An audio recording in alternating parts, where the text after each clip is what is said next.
The autumn sun was fading behind the maple trees when I realized my world had changed forever. The front porch, once my favorite place to sip morning coffee, now felt foreign.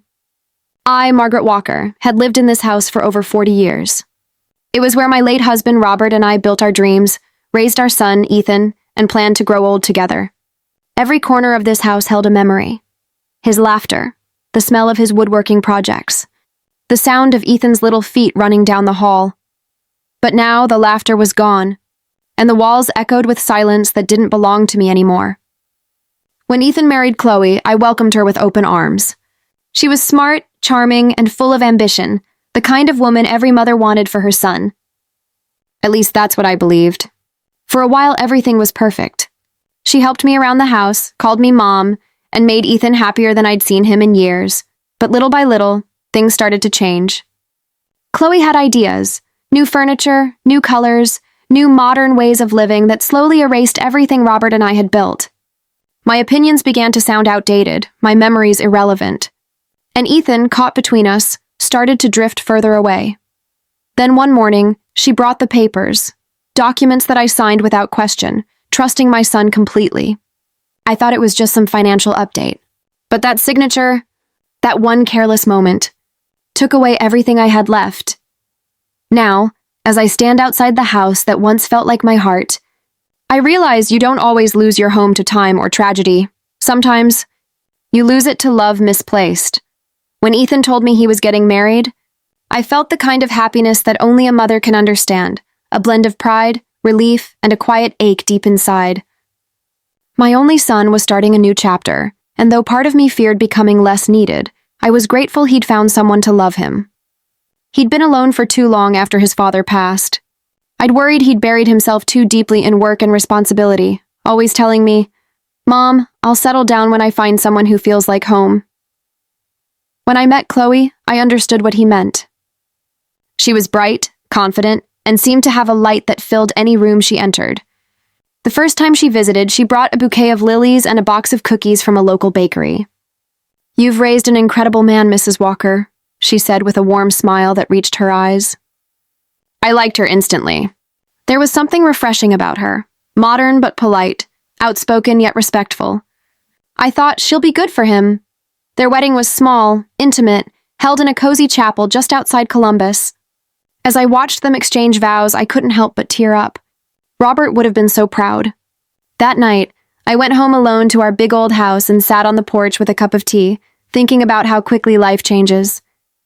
The maple leaves had started turning red and gold, a sign of endings and beginnings. I whispered to the empty air, "He's in good hands, Rob. She's a good one." When they returned from their short honeymoon, Ethan told me they'd be moving in, at least for a while. "Just until we save for a new place," he said, his arm wrapped around Chloe. I smiled, pretending I wasn't surprised. Truthfully, I was happy. The house had been too quiet since Robert passed. Maybe this was exactly what I needed. Life, laughter, and the sound of footsteps again in the hallway. The first few weeks were wonderful. Chloe woke up early, made pancakes, and even helped me tend to the garden. She'd chat while I cooked, telling me stories about her job at the marketing firm and her plans for the future. "You've done such a beautiful job with this place," she said one afternoon, admiring the old oak furniture Robert had built. "It's so full of character." Her appreciation felt genuine, and for the first time in years, I felt like part of a family again. In the evenings, we'd sit on the porch, me with my tea, them with their coffee, talking about everything from childhood memories to plans for repainting the living room. When I laughed, Ethan would look at me the way he used to as a boy, with love. Those moments made the emptiness I'd carried for years seem smaller. Sometimes, when Chloe called me Mom, I felt an unexpected swell of affection. She'd ask for my advice on cooking or laundry or even how to get stains out of the carpet. It warmed my heart. I started to think of her not just as my son's wife, but as the daughter I never had. One Saturday morning, I found her in the kitchen, wearing one of my aprons, her hair pulled into a loose bun. She was humming a tune I didn't recognize, frying eggs and flipping pancakes like she'd always belonged there. "Smells good," I said, stepping in. She smiled. "You deserve a break, Mom. You've been feeding everyone for years." She set a plate in front of me, golden and steaming, and I couldn't help but think how blessed I was. Ethan, too, seemed happier than ever. He'd come home from work smiling, his arm around Chloe, his voice lighter. "She's got me eating better, sleeping earlier, even walking every evening," he'd tell me, laughing. I would nod approvingly, thankful that he had found stability and warmth. There were dinners filled with laughter, lazy Sundays spent watching movies, and quiet evenings when we'd all sit together, just enjoying the silence of a peaceful home. I thought, maybe this is what getting older feels like, watching your child build happiness within the walls you once filled. As autumn deepened, the air grew crisp, and Chloe started decorating the house for Halloween. She was creative. She hung lights, carved pumpkins, and even set up a little corner display near the fireplace. "It'll make the place feel cozy," she said, arranging candles beside framed photos of Ethan as a child. For the first time in years, the house glowed at night, not just with light, but with life every evening. I'd look around and see them, laughing, teasing each other, planning their future, and I'd feel content. I thought about the years Robert and I spent struggling to keep this house, paying mortgage after mortgage, fixing broken pipes, patching old walls. It was worth it, I told myself, because one day it would be Ethan's. It was always meant to be. I remember one chilly evening when we were sitting by the fireplace. Chloe had her feet tucked under a blanket, and Ethan was scrolling through real estate listings on his phone. "Someday," he said, showing her a picture of a sleek modern house by the lake. "That's what I want for us." She smiled and leaned her head on his shoulder. "One step at a time," she whispered. Then she turned to me and said softly, "Don't worry, Mom. We're not going anywhere until you tell us to." I smiled, comforted by her words. I didn't know then how temporary that promise would be. As winter approached, the house felt warmer than it had in years. Chloe baked cookies and decorated for Christmas, filling the air with cinnamon and laughter. She bought me a soft wool scarf and said, "You're family now, Mom. You don't get to be lonely anymore." I hugged her, tears stinging my eyes. For that brief moment, everything felt perfect. Sometimes late at night, I would stand by the window and watch the snow falling softly on the porch, thinking how proud Robert would be to see our family whole again. I believed that love, the kind that holds families together, was unbreakable. What I didn't know then was that this peace was fragile, like thin ice beneath warm sunlight. The same love that made me trust too easily would soon become the reason everything I built, every brick, every dream, would slip away from me. But at that time, in those early months, I didn't see it coming. I only saw my son's happiness, my home full again, and a daughter-in-law who seemed to care deeply. If anyone had told me that I would one day stand outside this house, locked out both in body and heart, I would have laughed and said, "Not my family." Back then, I believed we were unbreakable. I believed love was enough. The changes began subtly, so quietly that at first I didn't even notice them. It started with little things. A new rug in the hallway, a different set of curtains in the living room, the old photo frames replaced with more modern ones. "I thought it would brighten up the space," Chloe said one afternoon as she showed me the new decor she had ordered online. She smiled sweetly, but I could tell she had already made up her mind long before she asked what I thought. I told her it looked lovely because I didn't want to dampen her enthusiasm, but inside, a part of me felt uneasy. Those old curtains were the ones I'd sewn myself back when Robert was alive. The rug she rolled up and stored away was one we had bought on our 10th wedding anniversary. Each small change felt like a little piece of memory being packed away into boxes marked, "No longer needed." At first, I told myself it was harmless. The house needed a bit of refreshing anyway. Maybe she was right. Maybe it was time to let go of the old. But soon the pace of change quickened. One morning, I came downstairs to find the furniture rearranged. My favorite armchair, the one I used to sit in every evening to read, was pushed into the corner. "It blocks the flow of the room," Chloe said matter-of-factly. "You can still sit there if you want, but I think it looks better this way." Her tone was polite, but it carried a certain finality. I forced a smile and said, "Whatever makes you happy, dear," though inside, I felt displaced in my own living room. She started ordering new appliances, a shiny stainless steel refrigerator, a modern microwave, and a coffee machine that required a degree to operate. "The old ones were too outdated," she said when I hesitated at the sight of the delivery truck pulling up. You'll love these once you get used to them. I nodded, but I missed the soft hum of the old fridge, the one Robert used to stick handwritten notes to. The new one gleamed coldly, sterile and impersonal, much like the growing atmosphere in the house. Gradually, my routines began to feel like intrusions. I used to start my mornings early, making coffee and sitting by the window to watch the sunrise. But now, when I went to the kitchen, Chloe would already be there, earphones in, laptop open, sipping her smoothie while typing away. "Morning, Mom," she'd say distractedly, barely glancing up. I'd pour my coffee and quietly retreat to the dining table, feeling like an uninvited guest in my own kitchen. The kitchen had always been my sanctuary. It was where Robert and I shared late-night snacks, where Ethan used to do his homework at the counter while I cooked.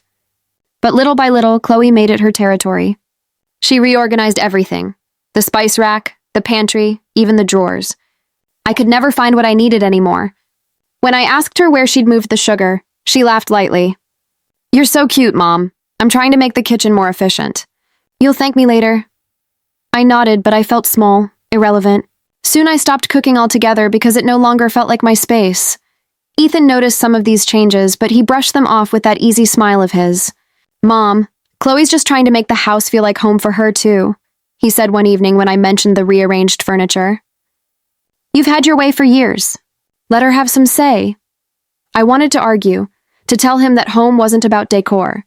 It was about love, comfort, belonging. But his tone was gentle, not harsh, and I didn't want to seem unreasonable. So I let it go. I told myself that love required patience. The real shift, though, wasn't in the furniture or the colors. It was in the energy of the house. The laughter that once filled the rooms now seemed selective, quieter when I entered. Chloe began hosting small get-togethers with her coworkers, modern young people who spoke fast and laughed loudly. "You don't mind, do you, Mom?" she asked once. "It's good for Ethan to network, too." Of course, I didn't mind. At least that's what I said. But as the evenings wore on, I'd find myself retreating to my room, feeling like an intruder in a place that used to be mine. Sometimes I'd overhear snippets of conversation that stung more than I cared to admit. "Ethan, we need to remodel this kitchen. It's so old-fashioned," Chloe would say. Or, "Your mom's sweet, but she doesn't understand how things work nowadays." The words were never cruel, but they chipped away at me.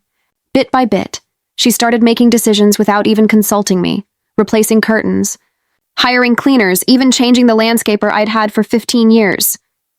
When I asked what had happened to Tom, the old gardener, she said casually, "He was too slow and he overcharged. I found someone more reliable." Tom had been with us since before Ethan was born. I didn't have the heart to call him and ask what happened. The embarrassment was too heavy. Ethan still tried to bridge the gap. On Sundays, he'd invite me to watch movies with them, but even that changed. Chloe preferred streaming shows I couldn't follow, fast, noisy, and full of people I didn't recognize. When I suggested watching an old classic one evening, she laughed and said, "Oh, Mom, those movies are so slow." "We'll all fall asleep." Ethan chuckled and agreed. So I excused myself early and watched my old black and white favorites alone in my room. Even the conversations at dinner began to feel like a test I couldn't pass. They'd talk about things I didn't understand: stock markets, influencers, modern diets. When I offered my opinion, Chloe would smile politely and say, "That's interesting," in a tone that meant the opposite. One night, she corrected me in front of Ethan about something trivial, the name of a restaurant we'd eaten at years ago. "You must be mixing it up, Mom," she said with that confident certainty that left no room for argument. I knew I wasn't wrong, but I laughed it off anyway, just to keep the peace. The house felt different now. Brighter, cleaner, newer, yet emptier. It was as though Chloe had replaced more than furniture. She'd replaced warmth with order, sentiment with style. My son still hugged me goodnight, still called me Mom, but even that felt rehearsed sometimes. Like a line from a play he wasn't sure he wanted to perform anymore. One evening, as I sat by the window, I watched the reflection of the living room in the glass. The pictures on the mantel were different now. My wedding photo was gone, replaced by one of Ethan and Chloe on their anniversary trip. I didn't ask where mine had gone. I already knew the answer. It was still my house, legally and in memory, but I no longer felt it in my bones. The floors creaked differently beneath my feet. The walls no longer whispered familiarity. Every corner reminded me that the world I built was being quietly rewritten by someone else's hands. And as the days passed, I found myself walking softer, speaking less, existing quietly, like a shadow in the very place I once called home. It happened so gradually that even now I can't pinpoint the exact day when the air in the house began to shift.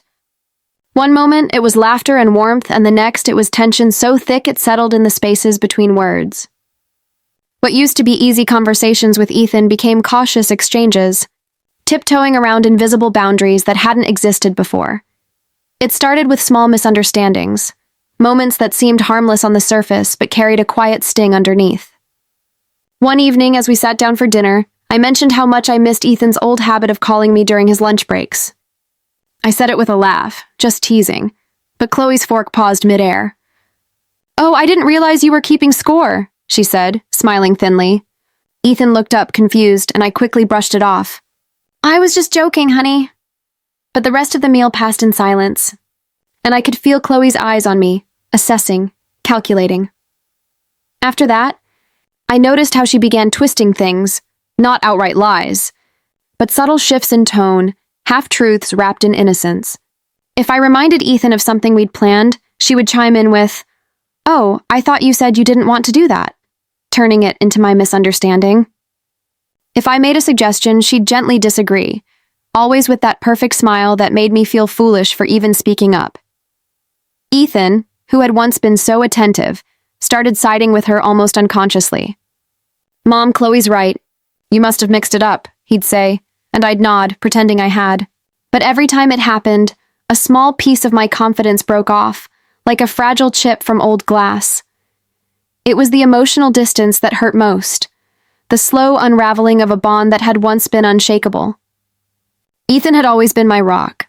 After Robert died, it was just the two of us against the world. We had built a rhythm, a language that didn't need many words. I used to know what he was thinking just by looking at him. But now, when I looked at him across the dinner table, I saw a man torn. Someone trying to love two people who were quietly being pitted against each other. Chloe was smart. She never raised her voice or said anything cruel outright. Her manipulations were soft, like silk, smooth enough to look kind but strong enough to strangle. If I accidentally hurt her feelings, or she decided I had, she would retreat into silence, her eyes welling up just enough for Ethan to notice. "What happened?" he'd ask, wrapping his arm around her. She'd shake her head, whisper, "It's nothing," and then glance at me with that subtle, knowing look that told me I was the problem. One night, after one of those uncomfortable silences, Ethan came to my room.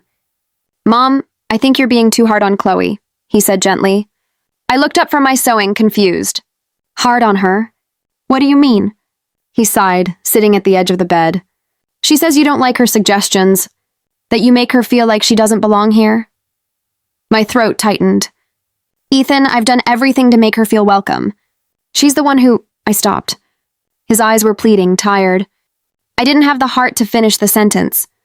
Instead, I said softly, "You know I'd never hurt her." He nodded slowly, kissed my forehead, and left. But from that day on, there was a wall between us, invisible but immovable. Chloe's control over the house and over Ethan grew more apparent. She started managing his schedule, his meals, even his friendships. If an old friend called, she'd say, "Oh, Ethan's busy tonight," before he could answer. I once overheard her saying, "You don't need to tell your mom everything, babe. She worries too much. You're not a kid anymore." I wanted to confront her, to tell her that mothers don't stop worrying, but I stayed silent. Maybe silence, I thought, would bring peace. But silence didn't bring peace. It brought erasure. Ethan stopped joining me for our morning coffee, the one tradition we'd kept since he was a teenager. Chloe and I started jogging in the mornings, he explained with an apologetic smile. The empty chair across from me felt colder than ever. Later, he missed a Sunday lunch I'd cooked his favorite meal for, roasted chicken with mashed potatoes, saying Chloe wasn't feeling well. I wrapped the leftovers carefully, but he never came down to eat them. Every time I tried to talk to him, Chloe was there, always, somehow, between us. If I asked him to fix something, she'd say, "Oh, I already called a repairman." If I wanted to plan a family dinner, she'd say, "Ethan's exhausted. Maybe another time." And when I finally did get him alone, he'd look distracted, distant, glancing at his phone like he was waiting for her to call. The real pain came from the subtle way he began to mirror her behavior. Her dismissive tone, her careful phrasing, her need to be reasonable when I was simply trying to be heard. I'd mention something about the past, and he'd respond with, "Mom, you're overthinking it," or "Don't be so emotional." Words that Robert or Ethan had never used with me before now rolled off his tongue with ease. One afternoon, I was dusting the mantel and noticed that more of my old photos were missing. The ones of Robert holding baby Ethan, our family vacations, even the picture of me and Ethan at his graduation, all replaced with polished frames of Ethan and Chloe smiling in perfect lighting. My breath caught in my chest. When Chloe saw me staring, she said lightly, "I thought these fit the aesthetic better. Don't worry, your old photos are in a box. Safe and sound." Safe and sound, as though memories belonged in storage. The next few weeks were heavy with tension. Even the house seemed to feel it. The creaks louder, the silence longer. I'd try to make small talk at dinner, but Chloe's responses were clipped, polite. Ethan looked tired, caught between two worlds that didn't fit together anymore. I started spending more time in my room, knitting, reading, or just sitting quietly, listening to the sounds of the house that used to comfort me, but now felt foreign. Then came the day that broke something inside me. It was a Sunday morning. I heard raised voices downstairs, not shouting, but sharp enough to make my heart race. When I came down, Ethan stopped mid-sentence, his face pale. Chloe's eyes were red. "What's going on?" I asked softly. "Nothing, Mom," Ethan said quickly, but Chloe turned away, muttering, "It's fine. I just need space." She walked past me, brushing my shoulder, and the coldness of that touch said everything. Later, Ethan told me, "She feels like you judge her. Mom, that you don't trust her." I looked at him, my voice trembling. "Ethan, I've done nothing but love her." He sighed, rubbing his temples. "I know, but maybe you could give her some space. She feels like this isn't her home." That night, I sat on the porch long after the lights went out inside. The air was cool, carrying the faint scent of autumn leaves. I thought about how strange it was, to live in the same house as your family but feel like a visitor. To watch your son fade into someone else's world while you quietly vanish from it. It wasn't the loss of the house that frightened me then. It was the loss of him. Because what no one tells you is that betrayal doesn't always come with anger or loud words. Sometimes it comes quietly, in the soft voice of someone you love saying, "Maybe you should give us some space." And sometimes, that space never closes again. The morning it truly began, the unraveling I couldn't stop, was quiet and deceptively ordinary. I woke up to the sound of laughter drifting from downstairs. For a moment it filled me with warmth. It had been so long since that sound felt natural in the house. I smiled, pulled on my sweater, and made my way down the staircase, expecting to see Ethan and Chloe having breakfast together. But as I reached the bottom step, the laughter stopped.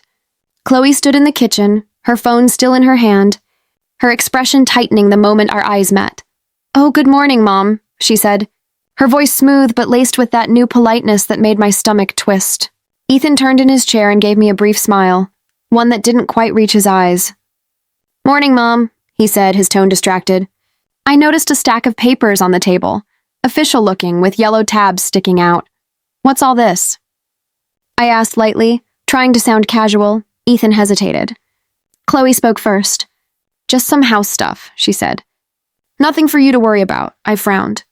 "House stuff?"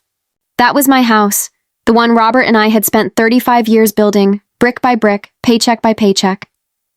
"Oh?" I asked, stepping closer. "What kind of house stuff?" Ethan exhaled, rubbing the back of his neck. "Chloe found a better mortgage plan," he said. "It's just refinancing, something to help with the taxes and insurance. You know how expensive things are getting." I felt the ground shift slightly beneath me. Refinancing? But the mortgage was paid off years ago. Chloe's smile was tight. "Yes, but the upkeep costs are high. And since we're all living here now, it makes sense for Ethan and me to take over some of that responsibility." "We'll make it easier for you. Take over?" The phrase echoed in my mind. I opened my mouth to protest, but Ethan reached across the table, his hand covering mine. "Mom, it's just paperwork. You'll still live here, nothing's changing. We're just trying to help." I looked at him, my son, my boy, and saw nothing but trust in his eyes. The same trust he'd had when he was 5, and I told him monsters weren't real. So I nodded. I wanted to believe him. I wanted to believe that love and family were enough to protect what we'd built. But something deep inside me whispered that I should read every word of those papers. Later that day, when they went out, I sat at the table and glanced over the stack. The words blurred before me. Legal terms, clauses, property titles. But one line made my breath catch. Transfer of primary ownership. My name, which had been printed on every property document for decades, was missing. In its place, Ethan Walker and Chloe Walker. I remember sitting there for what felt like hours, staring at the ink. My hands trembled as I turned the pages, each one confirming what my heart didn't want to accept. They weren't just refinancing, they were transferring ownership of my home. When they returned that evening, I tried to keep my voice steady. "Ethan, can we talk?" He looked at me with concern. "Sure, Mom, what's wrong?" I gestured toward the papers. "Why isn't my name on the new deed?" He blinked, confused. "Oh, Chloe said it would be easier that way, for filing and tax reasons. You're still living here, of course. It's just logistics." Chloe placed her hand on his shoulder, her voice calm, soothing. "It's standard, Mom. You'll still have everything you need. We're just simplifying things. Simplifying." That word stung like a blade. I wanted to believe them, to trust that it was only a formality. But I'd seen enough in that stack to know something wasn't right. That night, I couldn't sleep. The house felt unfamiliar, colder somehow. I wandered through the halls, touching the walls, the furniture, the photographs that told our family's story. Everything here held pieces of my life. The thought of losing it felt like losing Robert all over again. Over the next few weeks, I noticed how the tone in the house shifted further. Chloe began referring to things differently. Our kitchen. Our garden. Our home. At first, I brushed it off as harmless phrasing. But when she started rearranging the furniture, changing the locks for security reasons, and repainting rooms without asking, I realized something deeper was at play. I tried to talk to Ethan, but he always seemed preoccupied. "Mom, Chloe just wants to make the place feel like home for everyone," he'd say. I'd nod, swallowing the lump in my throat. But it didn't feel like home anymore. Not for me. Then came the day she took down the photo of Robert and me from the living room wall. I found it in the hallway closet, propped against the vacuum cleaner. "Chloe," I asked quietly, holding the frame, "why did you take this down?" She smiled, not looking up from her phone. "Oh, I just wanted the wall to feel less cluttered." "Don't worry, I'll find a new spot for it." A new spot never came. Small things started disappearing. My favorite teacup, a quilt my mother had sewn, Robert's fishing hat. When I asked about them, Chloe would shrug. "Maybe you misplaced it," she'd say with a tone so sweet it made me feel foolish for even asking. The final blow came one afternoon when I returned from the grocery store and found 2 men in the yard, measuring the fence. "What's going on?" I asked. One of them looked at me and said, "Ma'am, we're here about the new property line adjustment. The owners wanted to extend the boundary a few feet for the garden." The owners. I remember standing there, clutching the grocery bags, staring at the men who called my son and daughter-in-law the owners of my home. My vision blurred, the world spinning. When Ethan came home that evening, I confronted him, tears in my eyes. "Ethan, what's happening? Why are people calling you the owners? Why is my name gone from everything?" He sighed, his voice heavy with exhaustion. "Mom, you're overreacting. Chloe's just organizing things. You don't have to worry about all that paperwork. It's done." "It's done?" I whispered. "You mean, I don't own this house anymore?" He looked at me for a long time, then said softly, "Technically, no. But you'll always live here, okay? Nothing's going to change." But something had changed. Everything had. That night, I sat in the dark living room, the faint hum of the refrigerator, the only sound. I looked around, at the walls that had once held laughter, at the empty spaces where my memories used to hang, and realized that I was now a guest in the home I built. Chloe walked by, pausing at the doorway. "You should get some rest, Mom," she said kindly, though there was no warmth in her voice. "You'll feel better when you stop worrying so much." She turned off the light and walked upstairs, leaving me in darkness. For the first time since Robert died, I felt truly alone. Not just lonely, alone. Because somewhere between trust and love, between signatures and silence, I had lost the one thing I thought no one could take from me: my home. And the cruelest part? My son didn't even realize he'd helped her do it. It was early spring when the final shift happened, the one that pushed everything beyond repair. The air outside was warming, the snow melting into little streams along the driveway, but inside the house, the cold had settled deep. It wasn't the kind you could fix with a fire or a blanket. It was the kind that came from silence, from words left unsaid for too long. Ethan and I barely spoke anymore. When we did, it felt rehearsed, cautious, as though every conversation needed permission. Chloe had become the quiet ruler of the house, her authority unspoken but absolute. She no longer pretended to ask for my input. The kitchen, once my sacred space, was now hers completely. My spice jars had been replaced with neat labeled containers. My old wooden spoons, Robert's favorites, were nowhere to be found. When I asked, she simply said, "They didn't match the new set." I began feeling like an intruder in my own home. I started cooking less, talking less, existing less. I moved slower, almost as if the house no longer recognized me. I spent most of my time in my bedroom or on the porch, watching the maple tree outside bloom again, the same one Robert planted our first year here. It was strange how nature carried on without noticing the wars we fought inside our walls. The real blow came one afternoon when I returned from the pharmacy. My key didn't work. I twisted the knob again, harder this time. Nothing. I knocked softly, assuming it was a mistake. Chloe opened the door a few seconds later, her smile polite but empty. "Oh, sorry, Mom. We changed the locks," she said casually, stepping aside. "Security reasons. We should have told you."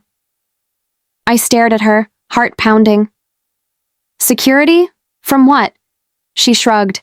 "You never know these days. Ethan and I thought it was safer." My chest tightened. "So, you changed the locks and didn't give me a key?" Her lips curved into that practiced smile. "Oh, I'll get you one soon. We've just been busy. You understand, but I didn't understand. Not really." I walked past her into the living room, my feet heavy on the wooden floor. The air felt different, cleaner, newer, and completely foreign. There was a new rug, new curtains, even a new couch. The photo of Robert and me was gone again, replaced by a large abstract painting. It felt like erasure. When Ethan came home that evening, I confronted him gently. "Ethan, why would you change the locks without telling me?" He looked uncomfortable. "It wasn't my idea, Mom. Chloe just thought it was time. You still have access, obviously. She said she'll get you a spare." I looked at my son, the same boy who used to run to me after nightmares, who used to hold my hand crossing the street, and wondered where that boy had gone. "Ethan," I said quietly, "do you realize what's happening here?" He frowned. "Mom, please don't start. Chloe's been under a lot of stress and I don't want more tension in the house." "Tension?" I asked, my voice cracking. "This is my home. She's locking me out of my own house and you're telling me not to make tension?" He sighed and rubbed his temples. "You're overreacting. It's just a lock." But it wasn't just a lock. It was a message. From that day on, things grew worse. Chloe began giving me rules, subtle at first, then more direct. She asked that I let her handle the grocery shopping because it's easier when one person manages the budget. She said I shouldn't do laundry anymore because I keep mixing up her delicate fabrics. When guests came over, her friends mostly, she introduced me as Ethan's mom instead of my mother-in-law. I became a background figure, present but fading, like an old photograph in a too bright frame. One Sunday morning, I came downstairs to find her sitting at the dining table, her laptop open. "Mom," she said in that overly sweet tone she used when she was about to say something cruel. "Ethan and I have been thinking. You've been talking about visiting your sister in Florida, right?" I blinked, surprised. "I mentioned it once, months ago." She nodded. "Well, maybe now's a good time. The weather's nice and it'll give you a little break. You've been looking tired lately." There it was, the beginning of the end. I understood what she meant. It wasn't an invitation for rest. It was an eviction dressed in politeness. I didn't say much, just nodded and went back upstairs. But that night I called my sister Linda. She could hear it in my voice before I said a word. "You're not okay," she said. "No," I whispered. "I think they're trying to push me out." She didn't hesitate. "Come stay with me, Mary. You don't deserve that." I thanked her, but deep down I knew I couldn't just leave. This house wasn't just a building. It was my entire life. The place Robert and I raised our child. The place where every wall held laughter, arguments, dreams. Leaving meant losing the last piece of him I had left. Still, the pressure grew. Every day, Chloe's words became more pointed. "Mom, it's hard to have 3 adults under one roof." Or, "Don't you want to enjoy some freedom while you still can?" She'd say it with a smile, but her eyes told the truth. She wanted me gone. The breaking point came one Friday evening. I had been cooking, something simple, stew and cornbread, because Ethan had mentioned missing my cooking. When I was almost done, Chloe walked in. "Oh, Mom," she said, wrinkling her nose. "I already ordered Thai for us. You didn't have to cook." I turned off the stove slowly. "Ethan said he wanted this." She laughed softly. "Ethan says a lot of things to make you happy." That was the first time I felt anger, real anger, rise in my chest. "Chloe," I said carefully, "I've tried to respect you, to welcome you. But this is not kindness." Her expression hardened. "You think you can guilt me into stepping aside in my own home?" I froze. Her own home. That night, Ethan came to my room. He didn't sit down. He just stood at the doorway, his face pale. "Mom, maybe it's a good idea if you visit Aunt Linda for a while," he said quietly. "Did she tell you to say that?" I asked. He looked down. "It's just temporary. Things are tense right now. Chloe feels like you're not giving her space." I wanted to scream. Instead, I nodded. "All right, Ethan. I'll give her all the space she needs." When he left, I sat on the edge of my bed, staring at the framed photo of Robert on the nightstand. "You'd tell me to stay strong," I whispered. "But I don't know if I have the strength left." The next morning, I packed a small suitcase, not because I wanted to go, but because I knew I had no choice. Chloe watched from the kitchen, sipping her coffee, her victory quiet and complete. Ethan hugged me, his arms weak around me, his eyes avoiding mine. "It's just for a little while, Mom," he said softly. But I knew. Deep down, I knew I was walking out of that house for the last time. When the cab pulled away, I looked back through the window. The house stood still, beautiful as ever, sunlight glinting off its windows. But it wasn't mine anymore. Not in name, not in spirit, not in love.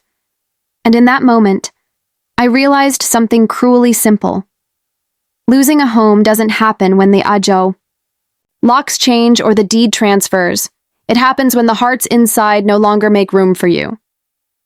I remember that morning with perfect clarity, the way the sunlight poured into the small guest bedroom where I had reluctantly settled for the past week. The warmth of the sun should have been comforting, but it only highlighted the emptiness around me. Boxes sat half-packed in the corner, their contents a mix of essentials and sentimental items I hadn't yet brought myself to touch. It was strange the way a house could feel alive and yet entirely foreign at the same time. Every creak of the floorboard, every distant murmur from the kitchen, reminded me that I was no longer a part of it. Chloe had been polite enough in her way during the past few days. She never raised her voice, never outright told me I wasn't welcome. But the subtle shifts, the quiet boundaries she set, had left no doubt in my mind. This was her territory now. My presence was tolerated, not desired. Even Ethan seemed to float in the middle, unwilling to confront her directly, and unwilling to stand fully with me. I knew he loved me, he always would, but the loyalty that had once been absolute had shifted quietly, imperceptibly toward Chloe, and in that shift, my place, my home, had disappeared. I wandered through the house that morning, trying to imprint every detail into my memory. The living room, with its gleaming new furniture, felt sterile. The mantle that had held Robert's photographs now displayed framed pictures of Ethan and Chloe on vacation, smiling at the camera, oblivious to the way I had raised him within these walls. Even the kitchen, once my sanctuary, seemed cold, the countertops immaculate and clinical, everything in its proper place, leaving no room for me. I ran my hand along the edge of the countertop, imagining the meals I had prepared there over decades, each one seasoned with care and love. Chloe had replaced everything that once felt personal with perfection, and in that perfection, there was no space for me.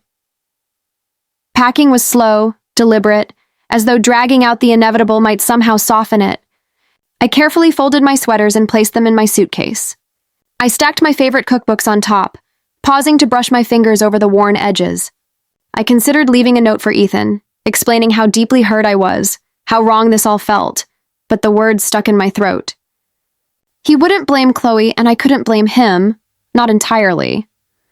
He had been raised to love and to forgive, and he had. My silence became my shield, even as my heart broke. The cab arrived mid-morning, its engine humming gently as I carried my suitcase out to the driveway. Chloe appeared behind the door, smiling, her hand lightly resting on the frame. "Mom, I hope you enjoy your visit," she said sweetly, her voice calm and measured. There was no warmth in it, no acknowledgement of the years I had lived here, no recognition of what I had built. I swallowed hard, forcing a smile. "Thank you, Chloe. I will." I hesitated for a moment, looking back at the house one last time. My eyes lingered on the front door, the windows reflecting the morning sun, the maple tree swaying softly in the breeze. The house had once been everything to me, a fortress of memories, love, and life. Now it belonged to someone else. Ethan came out to see me off. He hugged me, tightly at first, then stepped back, awkward and unsure. "It's just for a while, Mom," he said softly, his eyes searching mine for understanding. "I know," I whispered, my voice barely audible.